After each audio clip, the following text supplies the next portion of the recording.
இந்த காலை வேளையிலே இந்த தீர்க்கனின் குரல் என்பதன் மூலமாய் உங்களை சந்திக்கிறேன். லபிதோத் என்றால் வெளிச்சத்தின் மனிதன் என்று பார்த்தோம். நியாயாதிபதிகள் 4ஆம் அதிகாரம் 4வது வசனம் அப்படி சொல்கிறது. நீங்கள் வெளிச்சத்தின் பிள்ளைகள், இருளின் பிள்ளைகள் அல்ல. ஆமென். வெளிச்சம் வரும் பொழுது இருள் தன்னால் விலகி போய்விடும். ஒரு சுவிட்சை உங்கள் வீட்டில் இருட்டாக இருக்கும் பொழுது அங்கே சுவிட்சை போட்டு பாருங்கள், வெளிச்சம் வரும் பொழுது ஆட்டோமேட்டிக்காக அந்த இருள் அந்த இடத்தை விட்டு போய்விடும். அதே போல் இன்றைக்கு கர்த்தர் உங்களுடைய இருளை வெளிச்சமாக்குவார். தேவரீர் என் விளக்கை ஏற்றுவீர், என் இருளை வெளிச்சமாக்குவீர். உங்களுக்காய் ஒரு செகண்ட் ஜெபிக்கிறேன். நல்ல தகப்பனே, உமக்கு நன்றி அப்பா.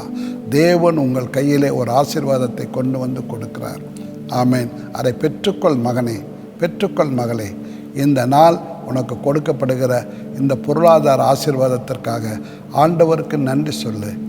ஆசீர்வதிக்கிறார். இயேசுவின் நாமத்தில் வென்று கொள்கிறோம் பிதாவே.